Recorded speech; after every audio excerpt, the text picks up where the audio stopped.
Bienvenidos a este programa de Evidencias, donde continuamos hablando acerca de las profecías. En muchas ocasiones, cuando pensamos en las profecías o los profetas, tal vez tenemos en mente leer el futuro, hablar acerca de eventos que están por ocurrir. Sin embargo, los profetas eran personas que estaban hablando acerca de las dinámicas de su tiempo, muy relevantes, hablando de lo que sucedía día a día. En el caso de Oseas, es uno de esos profetas, el primero del libro de los 12. Vamos a ver qué tenía que decir el profeta Oseas a la comunidad donde él vivía, donde él pudo coexistir con otros individuos de otras tribus que se acercaban a Israel. ¿Qué papel jugaba su nación en el mundo geopolítico de su tiempo? ¿Y qué mensajes él tiene para ti?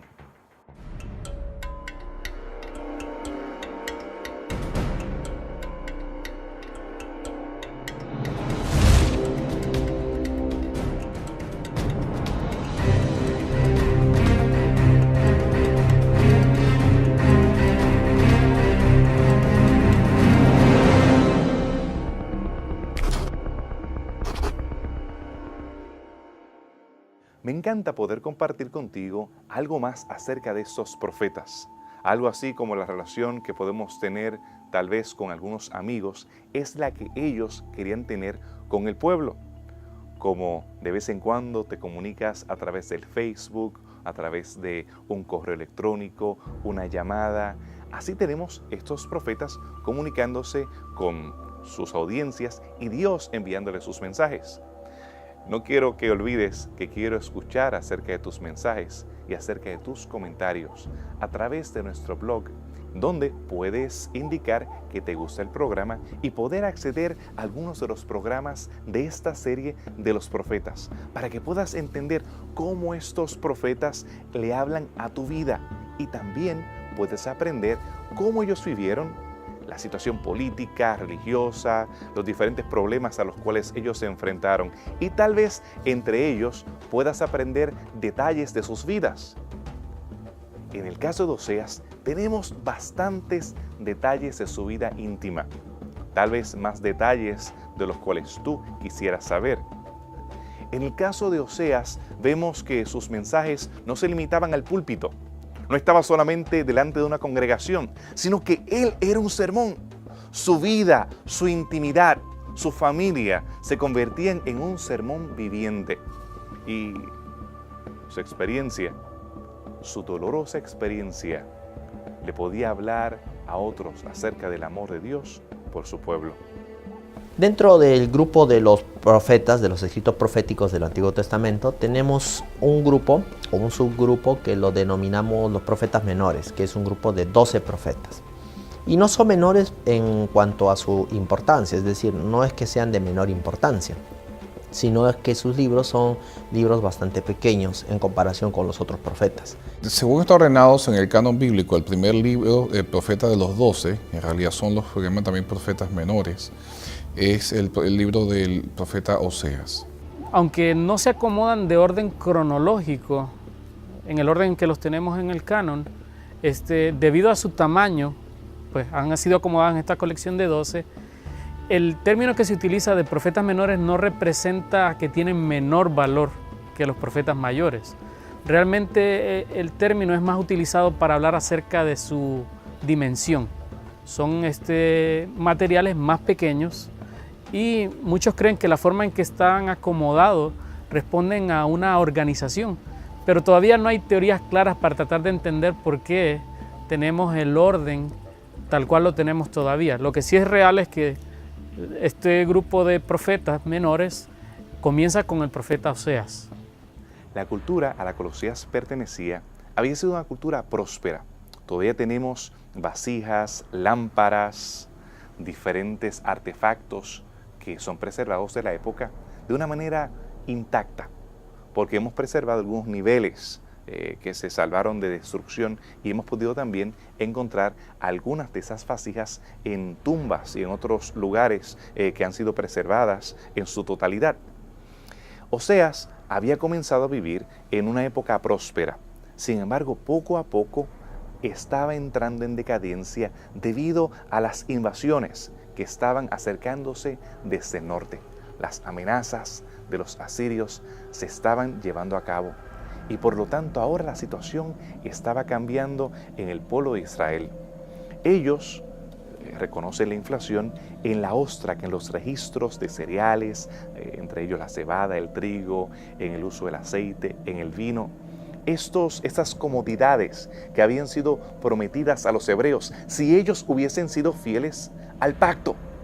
Es precisamente eso a lo que Gomer, la esposa de Oseas, va detrás de sus amantes, buscando el trigo, buscando el vino y buscando el aceite. Pero nosotros, pudiendo entender qué estaba sucediendo allí, en el mundo de Oseas y en el mundo de Gomer, podemos tal vez entender con más claridad el mensaje que ellos estaban tratando de transmitir. Israel está en la época del profeta Jonás, está en la era del oro. Es una expresión que se utiliza para demostrar o para decir que Israel estaba en su mejor época. Es durante el reinado de Jeroboam el segundo, no Jeroboam el primero, donde se causa la división del reino de Israel, sino Jeroboam el segundo, hijo del rey Joás, donde el ministerio del profeta Oseas comienza a tomar forma. Durante esta época, Israel, tanto Israel como Judá, logran establecerse como reinos, logran expandir sus territorios, logran conducir campañas militares al punto de que logran dominar a los moabitas y a los amonitas y logran someterlos como estados vasales de Israel. Es también durante esta época donde se hacen grandes fortificaciones, se expanden las ciudades y militarmente Israel se convierte en un poder en Palestina. De acuerdo a detalles que el mismo libro de Oseas nos ofrece, podemos tratar de ubicar este libro dentro del periodo del reinado de Jeroboam y el resto de reyes que sucedieron a Jeroboam hasta la caída del reino del norte y el reinado de Ezequías, desde Usías hasta Ezequías en el reino del sur. Estamos hablando de un periodo que se caracterizó por diferentes situaciones geopolíticas. En primer lugar, el periodo de Jeroboam II fue un periodo de mucha prosperidad económica. Debido al debilitamiento del imperio asirio, esto dio la oportunidad que el reino del norte disfrutara de una prosperidad económica debido a las rutas de comercio que pasaban cerca del área, y eso hizo que la economía, en cierto sentido, de las clases altas fuera muy buena. Incluso la expansión del territorio del norte llegó a ser tan larga como en los días de David y Salomón, que fueron los periodos más prósperos de Israel. El ministerio del profeta Oseas comienza justamente en esta era de oro de Jeroboam II, pero continúa por los siguientes dos o tres reinados, donde toda esta era de oro se comienza a perder. Israel comienza a ser un estado sometido a tributos al imperio de los asirios y eventualmente viene a concluir en el reinado de Josea, al final, con la caída de Samaria. Así que la era del oro durante el profeta Oseas termina justo en el comienzo del ministerio de este profeta y comienza el declinaje político de Israel. Sin embargo, moralmente y espiritualmente Israel viene en una declinación constante, inclusive desde su independencia o su separación de Judá en el reino de Jeroboam el primero. Y el pueblo de Israel estaba pasando por tiempos de apostasía. Una de las cosas contra las cuales predicó Oseas en ese tiempo fue acerca de la idolatría que había sido popularizada por Jeroboam haciendo su becerro de oro.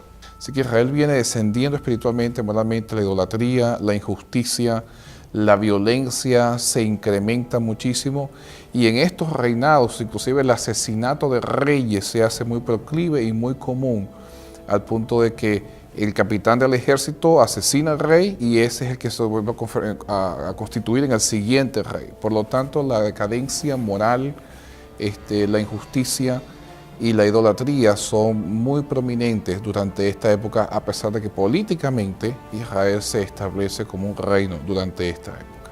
Y en medio de esta situación de desarrollo económico, pero de caimiento moral, Oseas envía un mensaje de parte de Dios ante la inminencia de uno de los juicios más terribles que vamos a ver en la Biblia, que va a ser la posible y que se va a convertir luego en una realidad, exilio o repatriación de todo el reino del norte al imperio de Asiria. El ministerio de Oseas fue largo y vemos que él cubre desde la época que había prosperidad en Israel hasta cuando poco a poco fue entrando en decadencia. Vemos que tal vez Oseas llega hasta los últimos capítulos del reino de Israel, el reino del norte, a diferencia del reino del sur, que todavía subsiste por más de un siglo después que el reino del norte había sido o había cesado de existir. Pero él tiene temas, además de políticos o económicos, que nosotros podemos ver dentro del texto, temas muy personales, muy íntimos, tal vez con más detalles de los cuales tú quisieras saber. Vamos a entender un poco más acerca del matrimonio de Oseas. En el próximo bloque vamos a entender un poco más acerca de la prostitución en el antiguo Cercano Oriente. ¿Qué tal si esa es la supuesta labor o trabajo más antiguo de las mujeres? ¿Cómo podemos entender la prostitución? ¿Y cómo eso habla acerca de el tema de Oseas? Quédate con nosotros, aquí en Evidencias.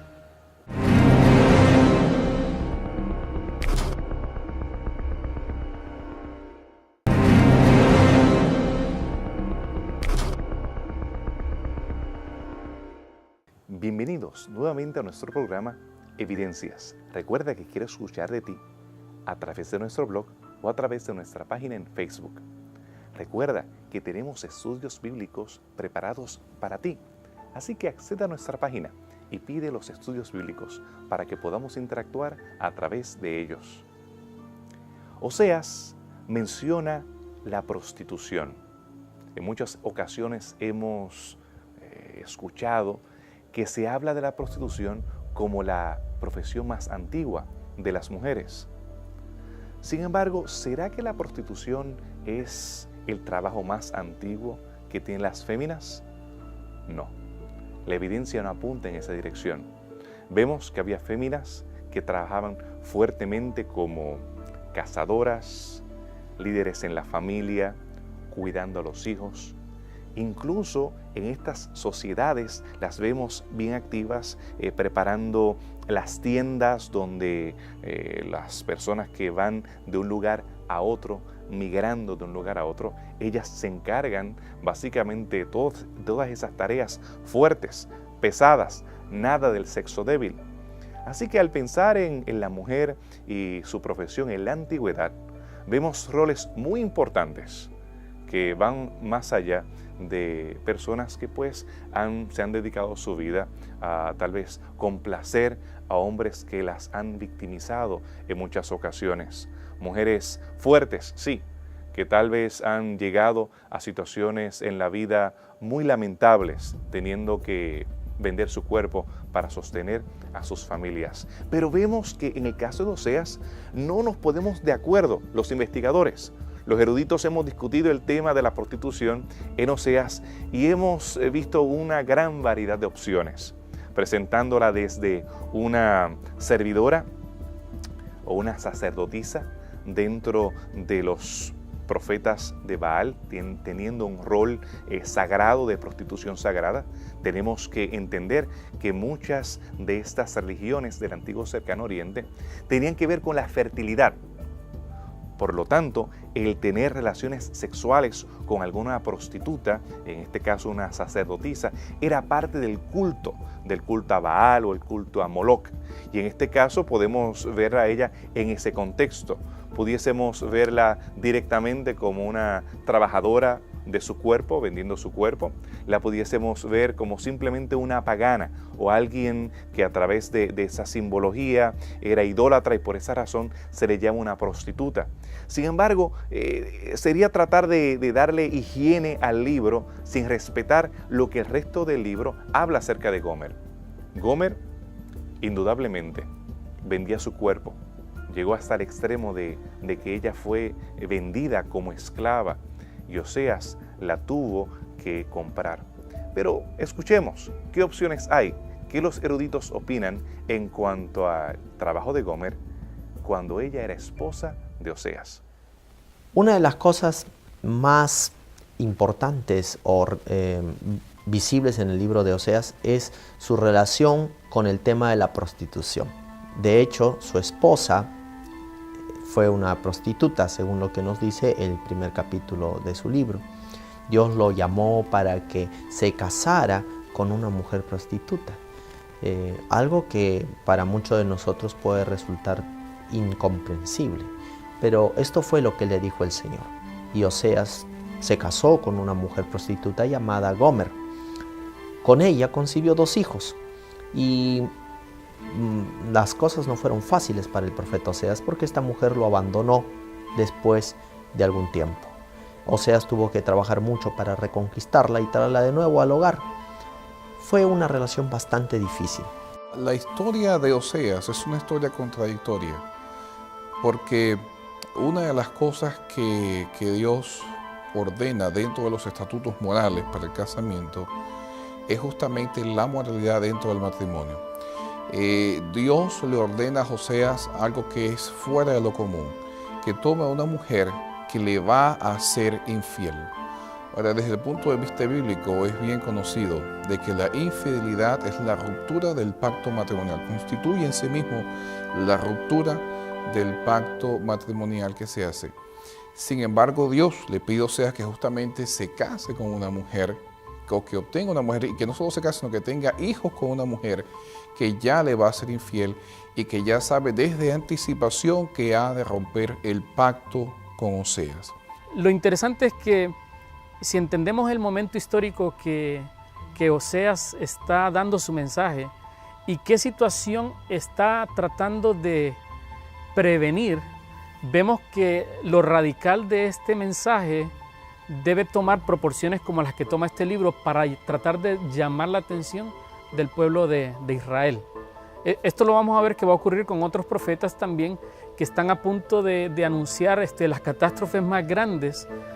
Van a tomar lo que algunos llaman mensajes dramatizados a través de las cosas que ellos hacen, las acciones que ellos realicen, iban a representar parte del mensaje que querían darle al pueblo. Y por eso vamos a ver profetas como Isaías que van a hacer cosas bien extrañas. También lo vamos a ver con Ezequiel. En medio de situaciones terribles, Dios les pide que hagan acciones completamente inusuales para definitivamente captar la atención de la audiencia e invitarlos a reflexionar en el mensaje que Dios quiere darle al pueblo. Mientras la historia se desarrolla, en realidad la historia toma quizás los primeros 2 o 3 capítulos del libro, pero el resto del libro es una comparación justamente de la historia de Oseas con la realidad de Dios con Israel. Es una comparación o una analogía entre el matrimonio de Oseas con Gomer y el pacto que hace Dios con el reino de Israel, que adrede comete adulterio espiritual sometiéndose a la idolatría y a la prostitución cúltica con otros dioses y rompiendo así el pacto que inicialmente se había establecido entre Dios y Israel. En el antiguo Cercano Oriente tenemos legislación para la prostitución. En algunas de las culturas tenemos leyes en cuanto al pago de ellas, el trato de ellas, el maltrato a ellas y las consecuencias que tenían cuando se trataba de forma equivocada a una mujer casada, a una doncella o a una prostituta. En el caso de Israel, la prostitución era proscrita. No se podía aceptar la prostitución. Legalmente, ni siquiera un levita no podía casarse con una mujer que había sido una prostituta. En el caso de que tenemos una ley que impide que los levitas se casen con una prostituta, da evidencia de que eso sí ocurría. Y no tenemos una ley en cuanto a casarse con una prostituta en general. Quiere decir que Oseas no está rompiendo la ley si él se casa con una prostituta porque no tenemos evidencia de que él era un levita. Sí tenemos casos, como el caso de Rahab, que era una prostituta y se casa con un hebreo, y otros casos que evidentemente demuestran que esa práctica era posible No era lo ideal, pero era posible. El hecho de que fuese legislado en la ley hebraica no significa que todas las personas se mantenían castas o que no había prostitución en Israel. Evidentemente había prostitución en Israel porque algunos de los relatos bíblicos nos hablan acerca de la presencia de prostitutas en diferentes contextos. Así queda abierta la posibilidad de que Oseas sí se hubiese casado con una prostituta. En el antiguo Cercano Oriente había mucha práctica acerca de la prostitución sagrada. La prostitución sagrada era muy común en las religiones cananeas y en otras religiones del Aco. Han habido algunos estudios en los cuales la línea entre la prostitución cúltica y la prostitución comercial es bastante delgada y no se distingue mucho por la siguiente razón. Habían varias diosas cananitas, entre ellas Astarte, Acera, en donde la prostitución se practicaba en los templos. En otras palabras, venía el adorador, entraba al templo, pagaba su tributo, tenía sexo con alguna sacerdota, una sacerdotisa, y luego de que el acto sexual se consumaba, entonces la diosa quedaba satisfecha y esta diosa entonces podía bendecir aspectos como la fertilidad de los campos, el hecho de que tus animales pudieran producir, el hecho de que tu esposa pudiera tener hijos.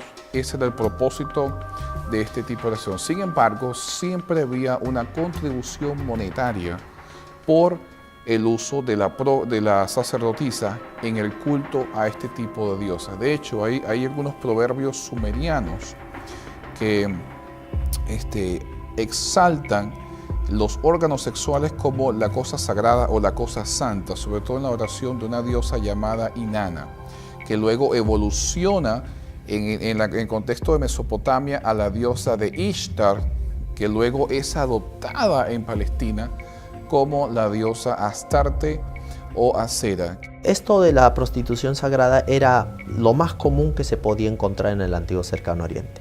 Pero también había otros casos de prostitutas que no tenían nada que ver con el caso de la prostitución sagrada, sino que más bien tenía que ver como lo que se conoce hoy día, la práctica de la prostitución común.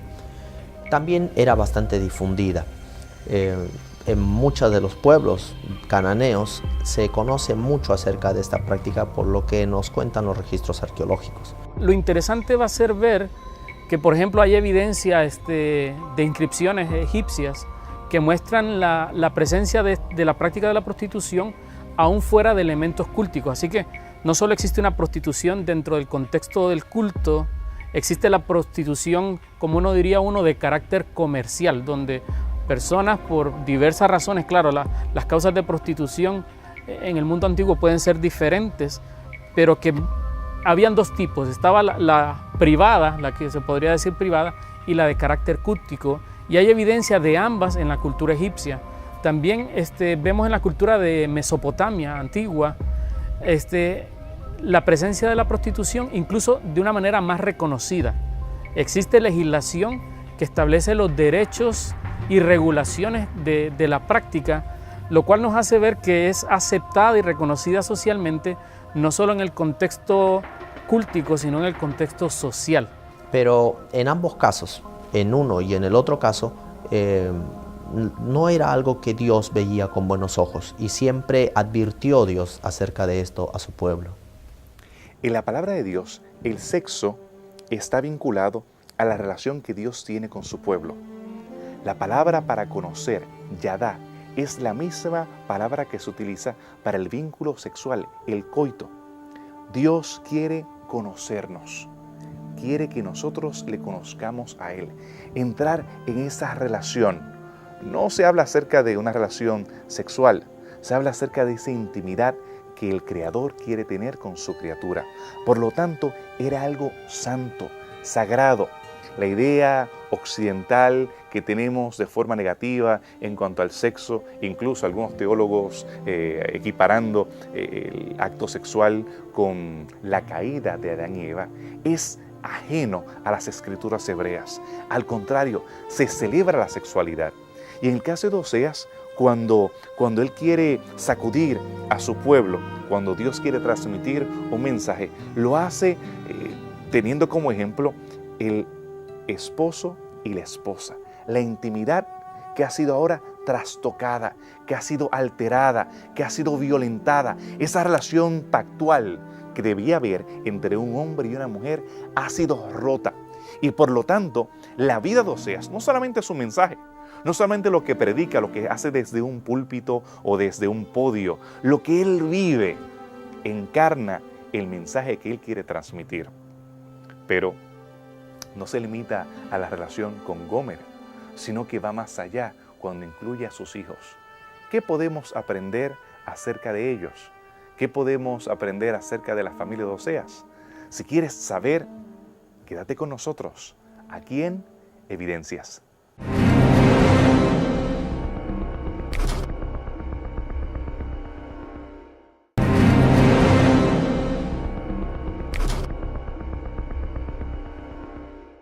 Qué bueno tenerles de regreso aquí en Evidencias. Recuerden que pueden acceder a nuestros programas a través de nuestra página en Facebook. También tenemos algunos de los programas de esta serie de los profetas en YouTube. Así que pueden acceder a esos programas y compartirlos con otras personas. También puedes escribirnos para solicitar la serie de estudios bíblicos que te ofrecemos aquí en Evidencias. Continuando con Oseas, reconocemos que él, más que un predicador de sábado, de domingo, de lunes o miércoles, es un predicador de todos los días. Si vemos ahora el caso de la prostitución en términos de la experiencia de Israel, la experiencia social de Israel, vamos a descubrir una actitud completamente diferente al de las otras culturas. En primer lugar, muy temprano vemos en las narrativas de Génesis indicaciones de que el asociarse con la prostitución no era algo visto favorablemente. Eso por lo menos lo vamos a encontrar en la historia de la violación de Dina. También lo vamos a encontrar también en el incidente de Judá con Tamar, donde vemos a través de detalles de estas narrativas una perspectiva negativa relacionada con la práctica de la prostitución.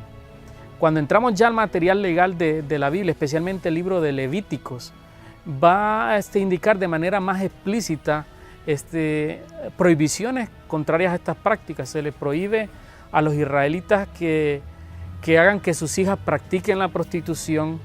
Hay incluso uno de los señalamientos más fuertes es respecto a la hija de un sacerdote, que si se prostituye incluso puede ser digna de muerte. Y vemos también dentro de estas legislaciones que de ninguna manera aprueban la práctica de la prostitución, vemos sin embargo que de alguna forma la prostitución, aunque no aprobada, existía dentro del contexto de la sociedad judía. No como algo aprobado, pero algo que permanecía. Lo vemos dentro de la legislación que la Biblia menciona también en Levíticos respecto a las mujeres con las cuales un sacerdote no se podía casar. Y menciona que entre las mujeres que un sacerdote no se podía casar estaba una prostituta. Pero no todos en Israel estaban conscientes de este peligro. Muchos dentro del pueblo habían sido contaminados por la concepción pagana acerca de la prostitución sagrada, y por eso mismo no lo veían como algo tan peligroso ni malo. De hecho, muchos de ellos habían insensibilizado sus conciencias contra el peligro que conllevaba esta práctica. Hay algunos libros, en algunos capítulos en el libro de Crónicas y el libro de Reyes, donde se menciona que en la parte de afuera, en la parte de la corte del templo de Jerusalén, se expusieron tiendas, justamente un poco después de la época de Oseas, donde en esas tiendas se practicaba la prostitución cultica. O sea, lo que eran antes en los templos de diosas como Ishtar, que no eran templos comunes porque tenías el sitio donde moraba la diosa y luego tenías cámaras pequeñas. Y en estas cámaras pequeñas, sobre todo en la ciudad de Nínive, se han encontrado tabletas pequeñas donde aparece la diosa teniendo intimidad en diferentes posiciones eróticas con su esposo, en este caso Ishtar y Dumuzi. Aparecen teniendo intimidad.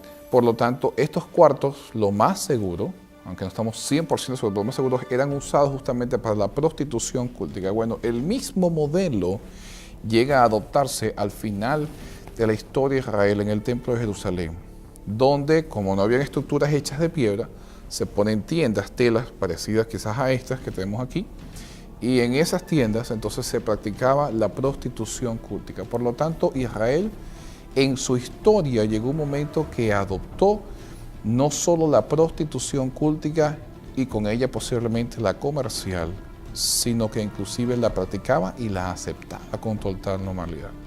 Ahora, si Oseas fuera un sacerdote levita, definitivamente estaría completamente en contra de una regulación clara y específica de la Biblia.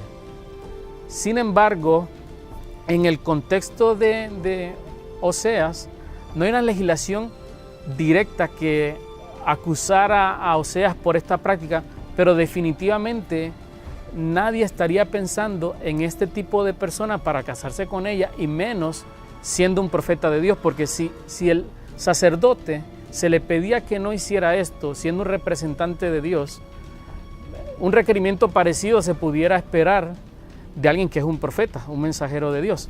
Así que pudiéramos pensar que ciertamente para la mayoría de la población, este acto hecho por Oseas realmente fue algo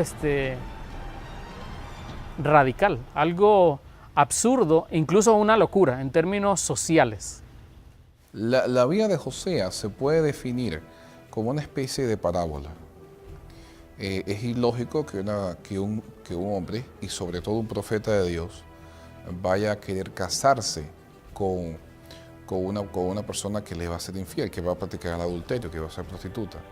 Y es aún más irónico y lógico que esa persona se case por mandamiento divino, porque Dios le diga, cásate con una prostituta. Por lo tanto, la vida de Oseas es una parábola. En muchas ocasiones Dios habló de esta relación de pacto con Israel como la relación de un matrimonio, de un pacto de matrimonio. Y en este sentido, la representación de este matrimonio lleno de infidelidad, produciendo hijos de una relación que experimentó la infidelidad, definitivamente representaba mucho lo que Dios quería mostrarle al pueblo, que era la relación que ellos estaban teniendo con Él. Por eso Dios no solo indica a Oseas que se case con esta mujer, le indica, luego de que ella concibe hijos, le indica los nombres que estos hijos van a tener, porque el nombre de estos hijos iban a llevar en sí un mensaje también para el pueblo. En primer lugar tenemos el nombre de Jezreel, que significa dispersión. El propósito de Dios era dispersar al pueblo por los pecados que éste había cometido. Así que este nombre, el hijo de Oseas, con este nombre llegó a significar lo que le ocurriría al pueblo de Israel por causa de sus pecados. El segundo hijo fue llamado Lo-Ruama, Lo que significa no y Ruama compadecido. Quiere decir que Dios no se compadecería más de su pueblo, estaría lejos de su pueblo, porque la Biblia nos dice que nuestros pecados hacen separación entre nosotros y Dios. Y lo que estaba haciendo separación entre Dios y su pueblo eran sus pecados. No era voluntad de Dios separarse, pero era el pueblo que se separaba de él. En tercer lugar tenemos el hijo que se llamó Lo-Ami, que significa no es mi pueblo. Qué declaración tan poderosa y contundente acerca de Dios, en el hecho de que no reconocería más a su pueblo como su pueblo. Son nombres simbólicos que dan a entender exactamente la posición de Dios en cuanto a la infidelidad del pueblo de Israel. Por lo tanto, Gomer se convierte en un símbolo de Israel, mientras que los hijos de Oseas se convierten en un símbolo de la actitud de Dios hacia la idolatría o la infidelidad de Israel. Y por supuesto, el profeta Oseas viene a convertirse en el símbolo de la actitud de Dios hacia Israel. El cuadro que tenemos de lo que sucedió en Concepción o en Puerto Príncipe todavía nos llena de horror. Por lo tanto, cada vez que él llamaba a sus hijos, él estaba evocando estas escenas. En el caso de tu hija, tu amada hija, y yo tengo una que yo la adoro con todo mi corazón, llamarla no amada, o a tu pequeñito, decirle no pueblo mío, No sabemos el origen exacto de estos 3 niños, ya que el profeta, aunque convivía con ella estaba dada a la prostitución. Pero asumiendo que ellos eran, por lo menos los primeros 2, tenemos bastante evidencia, del último no estamos muy seguros, pero vemos que cada uno de ellos era un sermón. No es algo que tú puedes dejar de hacer, quitarte la corbata y quitarte tu traje y poder continuar con tu vida diaria, sino que su vida completa, 24 horas, 7 días, era un sermón. ¿Qué podemos aprender acerca de estos nombres? ¿Qué podemos aprender acerca de los hijos de Oseas? El plan del Señor para el pueblo de Israel no era mantenerlos a la distancia y que fueran completamente barridos de la faz de la tierra. Nunca fue el plan del Señor exterminar a su pueblo. Ya dijimos que esa lejanía se debe a la actitud del pueblo y a su desobediencia. El plan del Señor era restaurarlo, y es por eso que en el capítulo 2, versículo 1, encontramos cómo se denominan a estos hijos del profeta Oseas. Nuevamente el Señor les dice Ami y Ruama. ¿Qué quiere decir mi pueblo y compadecidos? En realidad lo que el Señor estaba planificando era una restauración del pueblo de Israel. Era algo tan maravilloso, algo tan sorprendente, que a pesar de la infidelidad del pueblo, Dios estaba procurando restaurarlos completamente desde su estado caído a un estado mucho mejor y de completa restauración delante de Él. La mayoría de los nombres, cuando son cambiados en la historia bíblica, tenemos varios cambios de nombres. Por ejemplo, tenemos cambios por lo menos de los jóvenes hebreos que fueron con Daniel a Mesopotamia. Sus nombres son cambiados. Tenemos el cambio del nombre de Jacob a Israel. Tenemos el cambio en el Nuevo Testamento, el cambio del nombre de Simón a Pedro. Por lo tanto, todos estos cambios de nombre implican un cambio drástico, sobre todo drástico en el sentido cultico de la vida de estas personas. En el caso de Jacob, el nombre cambia a Israel porque hay un cambio en cuanto a la actitud de Dios. Dios le está diciendo, te estoy llamando de Jacob, el mentiroso, a Israel, el padre de varias naciones. Y al mismo tiempo tienes el cambio de Pedro, o de Simón a Pedro. Jesús lo hace porque hará un cambio de rol o de función en cuanto a lo que Pedro va a cumplir en el desarrollo o en la continuación de la obra de Cristo en esta tierra. Así que notamos cómo a través del nombre que se le da a estos personajes, Dios va a utilizar estos nombres para indicar la relación que tiene con Israel, una relación que se ha roto por la infidelidad de Israel, cómo Dios está prometiendo que esa relación puede ser restaurada y va a ser representado a través del cambio de estos nombres. En el versículo 14 nosotros tenemos una declaración muy importante de cómo el Señor pensaba hacer esto.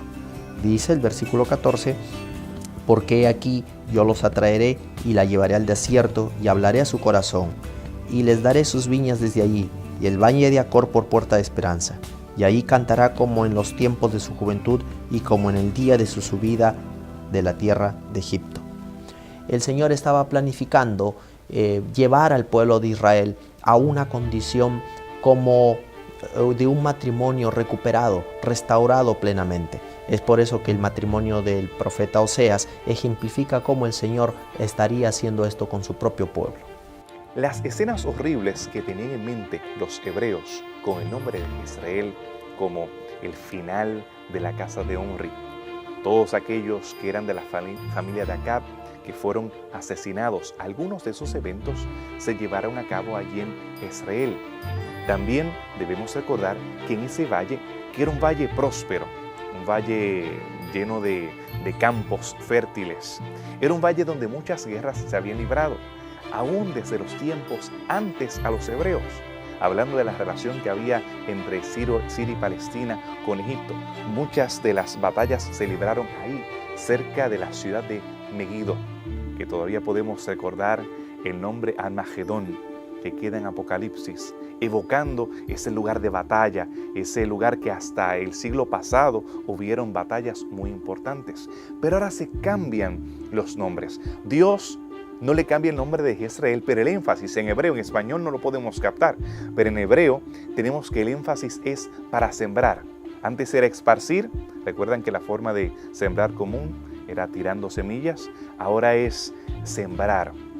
Ahora en vez de no, amada mía, ahora es amada mía. Ahora en vez de no, en vez de no, pueblo mío, ahora es pueblo mío. Dios se encarga de transformar lo que antes era maldición, ahora es bendición. Ahora Dios, en representación de Oseas, también rescata a Gomer. Y vemos como aquello que parecía ser una familia completamente disfuncional, imposible de restaurar, Dios sí es capaz de restaurar cualquier familia. Pero todavía hay más mensajes en este libro. Yo te recuerdo que quedes con nosotros para seguir escuchando de la profecía en el libro de Oseas, aquí en Evidencias.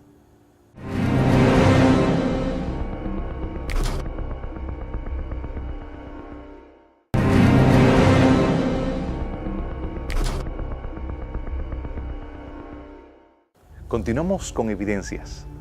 Como ustedes pueden ver, hemos añadido media hora al programa de Evidencias, precisamente porque tú lo has pedido. Te recuerdo acceder a nuestra página de internet y también a nuestra página en Facebook. Puedes escribirnos y solicitar la serie de estudios bíblicos aquí en Evidencias. Continuando con Oseas, nos seguimos preguntando si Oseas tiene algo que decir sobre lo que ha de suceder al pueblo de Israel. Y sí, Oseas en algunas ocasiones puede ser interpretado como un traidor, porque el rey anterior, los reyes del norte, se habían desligado de Judá. Ellos habían establecido su propio reino en el norte, un reino próspero. Pero ahora Oseas habla acerca de la casa de David. ¿Qué tiene Oseas que hablar acerca del futuro de las tribus del norte y acerca de David o la casa de Judá? La historia de la vida de Oseas comienza con un desastre anunciado. Toma como esposa una prostituta o una persona que te va a ser infiel. En realidad la palabra prostituta se la ponemos nosotros. El texto lo que dice es toma una mujer que te va a ser infiel.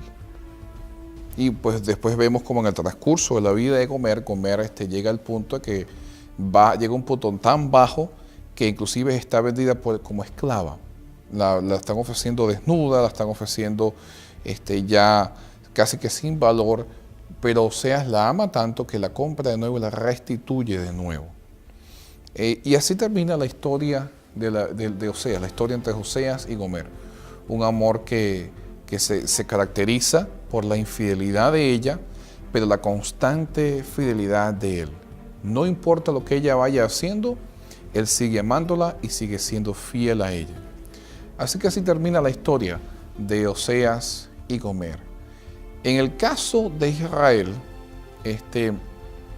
casi que se pudiera decir que es como Dios hubiese deseado que hubiese terminado la historia. El libro de Oseas no solo nos habla de este amor, también nos advierte del peligro de rechazar este amor. Y claramente identifica el libro de Oseas, especialmente en el capítulo 5, que la amenaza firme y clara que el pueblo tiene al rechazar esta invitación de amor va a ser la experiencia del exilio. El exilio del reino del norte, ante lo cual el reino del sur también va a presenciar esta experiencia como una solemne advertencia de algo que puede ocurrir también con ellos.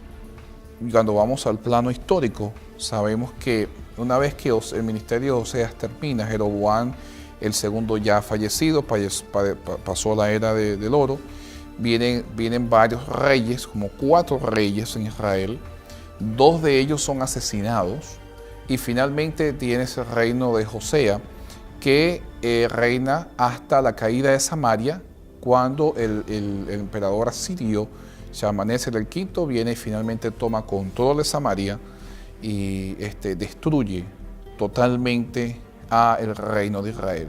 En otras palabras, la historia de Israel no termina como la historia de Oseas y Gomer. No es el deseo de Dios que terminara así. El deseo de Dios era el constante amor y que Israel volviera a Dios para comprarlos de nuevo y restituirlos. Pero sin embargo, Israel sencillamente se sumerge más y más en la idolatría y finalmente caen bajo el yugo del imperio asirio. Así que es una paradoja. Es una paradoja porque tienes el mensaje constante de amor de Dios. O sea, si algo se refleja en el libro, es el incansable amor de Dios.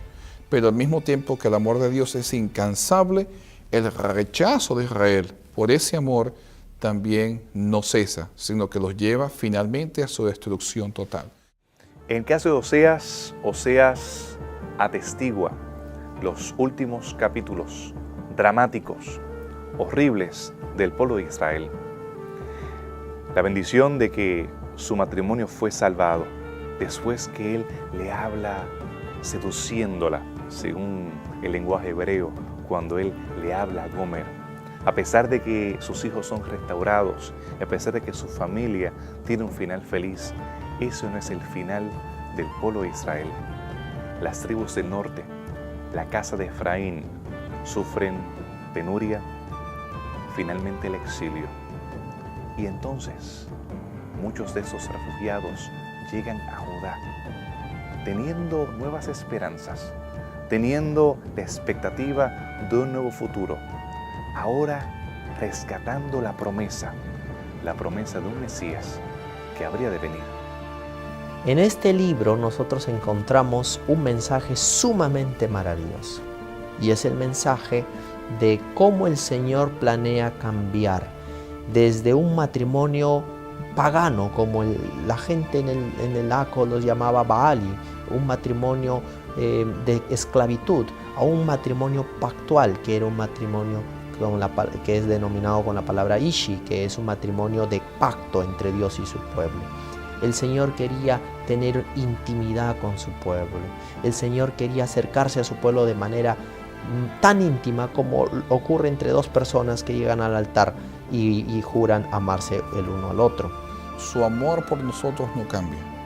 Su amor por su pueblo no cambia. No es comprometible, no es vendible, no se desvanece, como dice Pablo. ¿Qué nos podrá separar del amor? Ni lo ancho, ni lo profundo, ni lo alto. Nada nos podrá separar de tu amor. Y eso es una realidad que no solo el libro de Oseas presenta, sino que también en otros pasajes bíblicos se llega a representar. Pero al mismo tiempo, el mensaje del profeta es el siguiente: por más que Dios tenga buenos deseos y su amor sea constante, sea firme, nunca varíe, si nosotros no aceptamos ese amor, el final que Dios quisiera que se diera no se va a dar por nuestras propias decisiones. Por lo tanto, llega un momento en que Dios tiene que darnos nuestro libre albedrío y nosotros cosechamos el resultado de nuestras propias decisiones y de nuestro rechazo al amor de Dios o de nuestra aceptación al amor de Dios. Oseas nos ofrece una figura más concreta y real de lo que es la gracia de Dios. El recibir este amor inmerecido en respuesta de alguien que no está haciendo nada para recibirlo es claramente ilustrado en la experiencia de Oseas con Gomer. Así que si tratáramos de tener una idea cuánto Dios nos ama y cuánto Él estaría dispuesto a hacer por nosotros con tal de salvarnos, la experiencia de Oseas y Gomer va a ser una experiencia gráfica de lo que es la gracia de Dios. Y yo creo que imágenes como esta debemos siempre recordar, porque a veces pensamos que nos hemos ido tan lejos de Dios que no pensamos que Dios puede llegar a alcanzarnos o rebajarse para hacer eso. Y yo creo que cualquier persona se pudiera imaginar lo vergonzoso y humillante que sería en un contexto donde el honor y la vergüenza son tan importantes como en la cultura antigua, que un hombre decida, un profeta de Dios, decida casarse con una prostituta, dispuesto a soportar toda la vergüenza y la burla.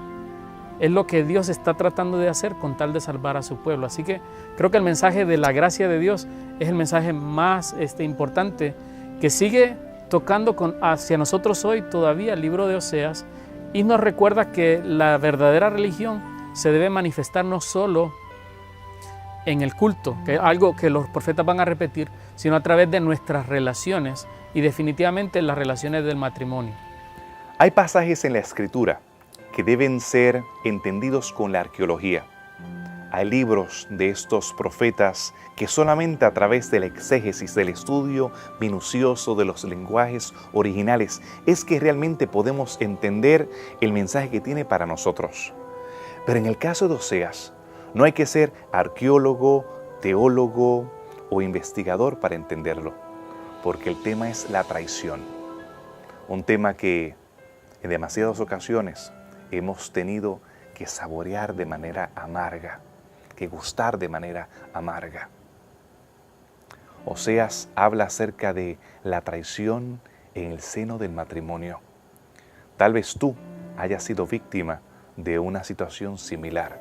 Y estoy seguro que todos, ya sea a través de un familiar, de alguien cercano, de un amigo o en tu propia experiencia, hemos sufrido la traición.